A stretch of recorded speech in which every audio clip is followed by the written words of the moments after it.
Everybody, welcome to the DBC Pod, our bonus episode of the week for The Mandalorian. This is our episode 3 covering episode 4. If that doesn't confuse you enough, this is a Friday before Thanksgiving.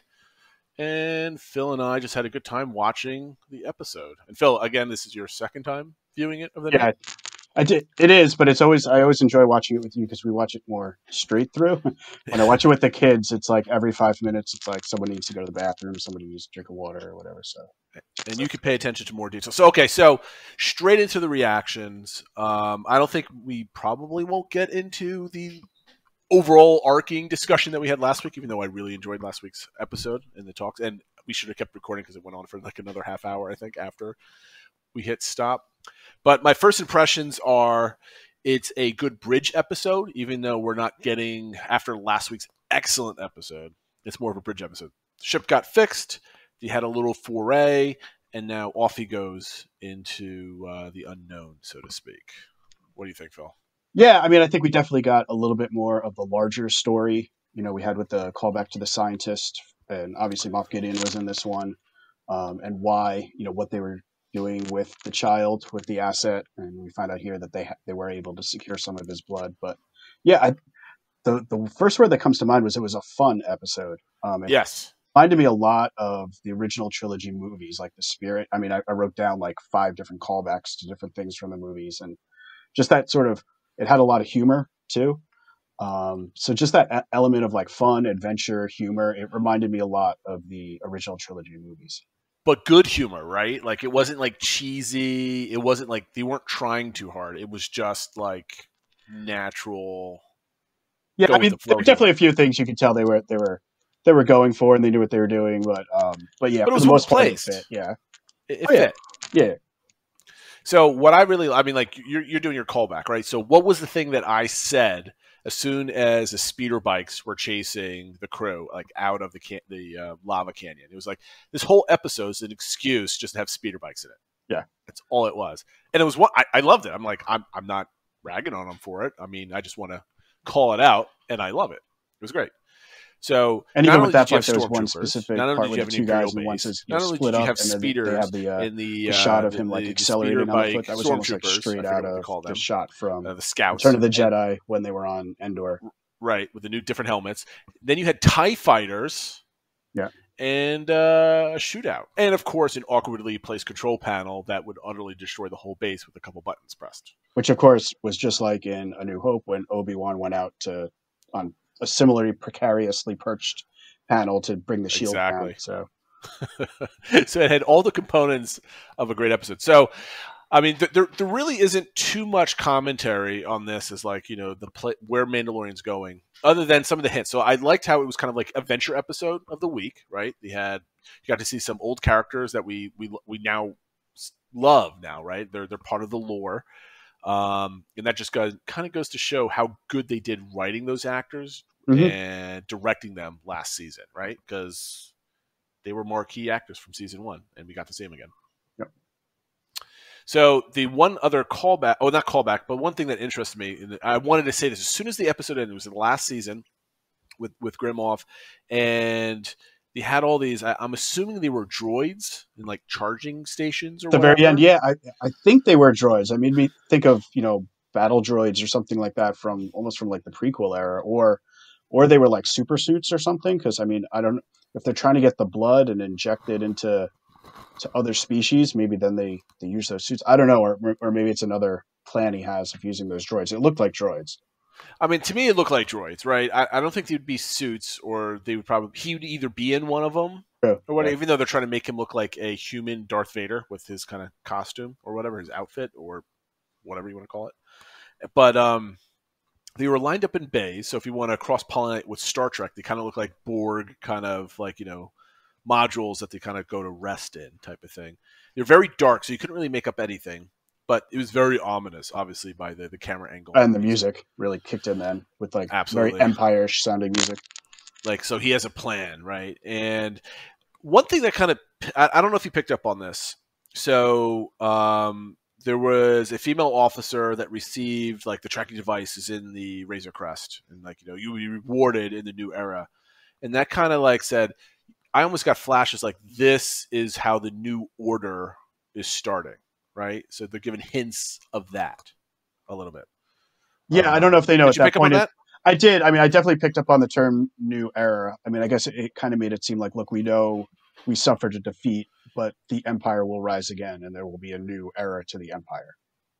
Whether they know at this point it's going to be something sort of separate, like the First Order, or just the old Empire coming back, but it definitely was like, yes, it will rise again to power, and at that point, you will be rewarded.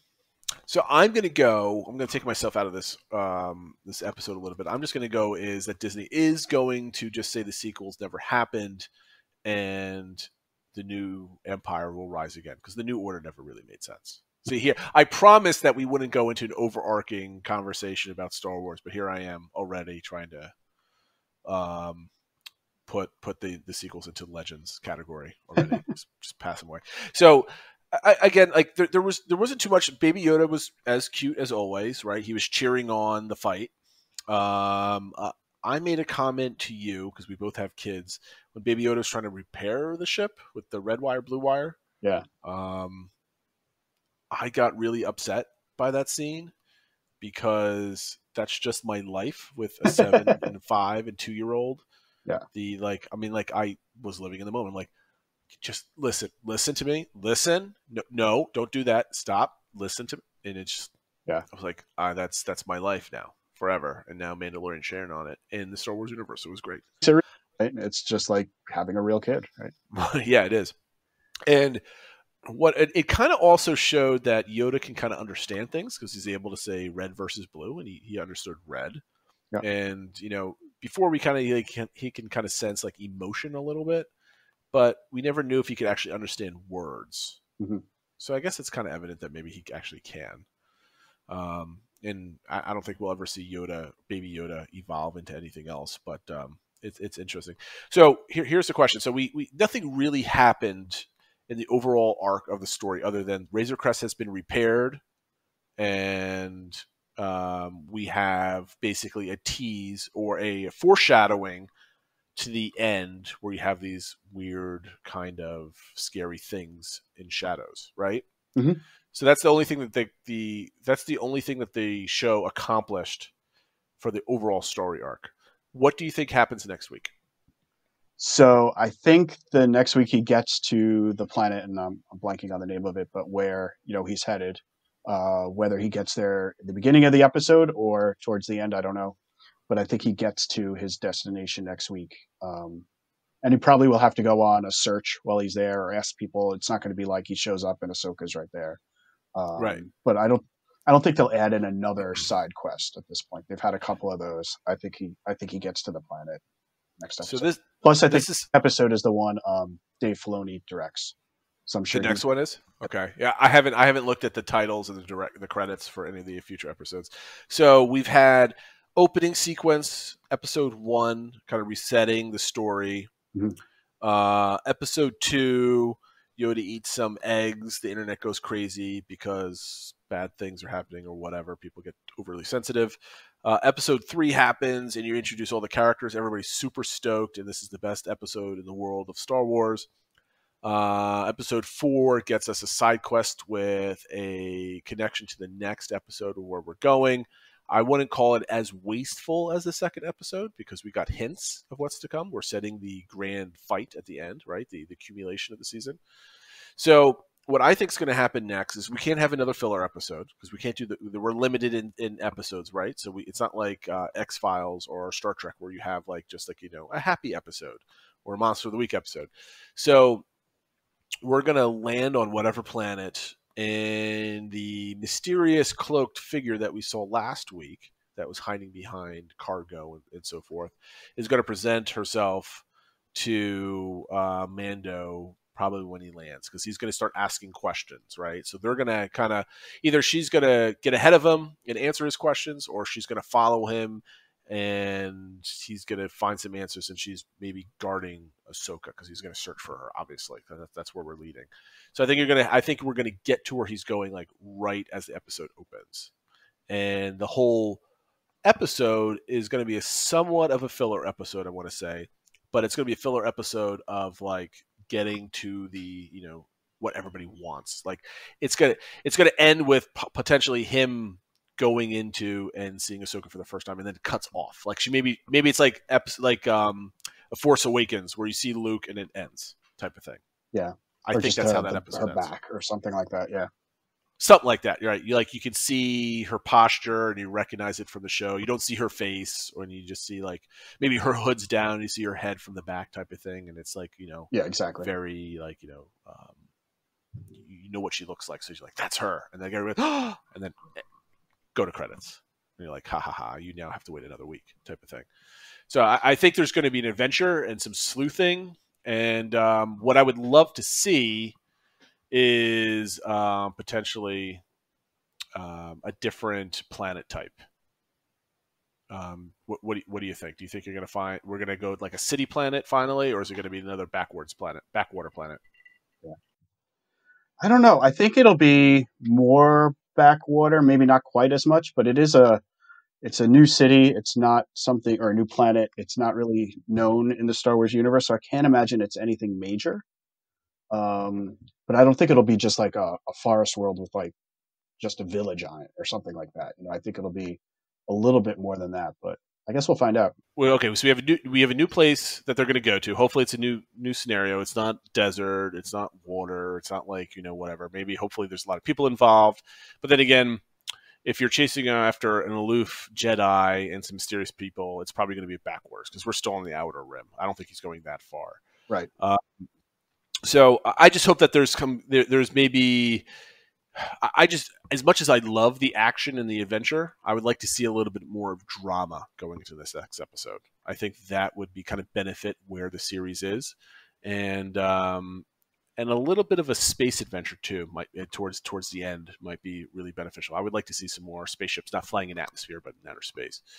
And I don't think there's much else to touch on this episode. But Phil, you were mentioning that you wanted to also talk about the last scene. Just when you were talking about like kind of what happened in this episode, and obviously there was a little bit more with the scientist and Moff Gideon and his plan, and you even got like one of those classic Star Wars scenes where the camera's underneath the big ship as it passes by and stuff. Oh, yep, I noticed that as well. But one other part was when the New Republic pilot Blue, I think that she called him, that he was in the last episode or 2 episodes ago as well. He's talking to her and kind of saying, we could use you in the fight. And he said, there's something going on out here, something bigger than just these random things. And so I don't know if that's just Moff Gideon playing in different areas, or if there's, Moff Gideon's here and there's other similar level people like him with their own little fiefdoms elsewhere on the Outer Rim. And the New Republic's kind of trying to figure out what's going on, and whatever that leads to, who knows? But that seemed like that was pointing to a larger story arc, and you could kind of see Cara. At the end, he gave her the Republic badge and stuff like that, and I think she was kind of she looked pretty pensive and was sort of like, okay, what am I really fighting for? And if there is this bigger cause out there, do I need to jump back in? Well, that's her inner conflict. I mean, this is an excellent point. I was about to end the episode, and then you basically opened this up to something that, thankfully, you're writing notes and I'm not, right?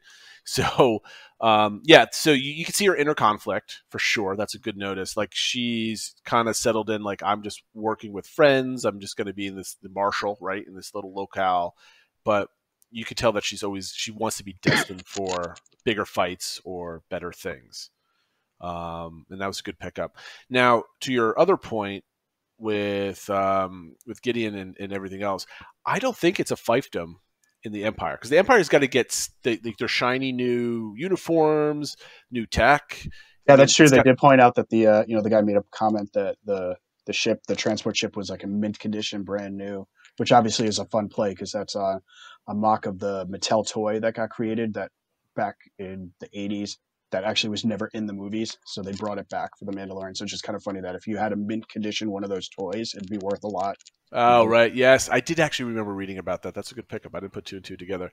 That's a good point. That clearly they have money. It's not just a ragtag group of leftovers. Like, this is some new stuff they have. Yeah, so I don't think there's a fiefdom unless his fiefdom is actually quite large. And if it was quite large, I think the Republic would know about it, type of thing. So they might be scattered. But now here's the next question, though. So, you've got Gideon here that they're going after. Obviously, he's going to be like the end boss of season 2, right? Right. So I think they settle with him on season 2 because it's a good end goal. Because you're not going to want him to be the big bad and the big, story driver in season 3, right? I think it might get a little bit too old at that point, potentially anyway. But do you think there's a bigger boss, or is Gideon the top dog at this point? Yeah, I think I can see it a couple different ways. One is that, to your point, they settle with him, they capture him, kill him, whatever, and then they find out that there was somebody above him, and like that's what happens for season 3. I think it could just be another bad guy, maybe bigger, but not necessarily connected to Gideon, that they find out, or maybe he does get away, but you realize that he wasn't just in this area, that he's in charge of something much, much bigger. And, but he does get away. And then you just find out that you're going to have to go through a lot more stages to get to the final boss. Like this was just, some of those video games where after the first 3 levels, you battle the boss, but you don't actually fully defeat him until the end of the game. It could be that type of thing. I mean, I could see Gideon, like, you going out to fight him and you think you're going to get him and he escapes or something happens and he gets away.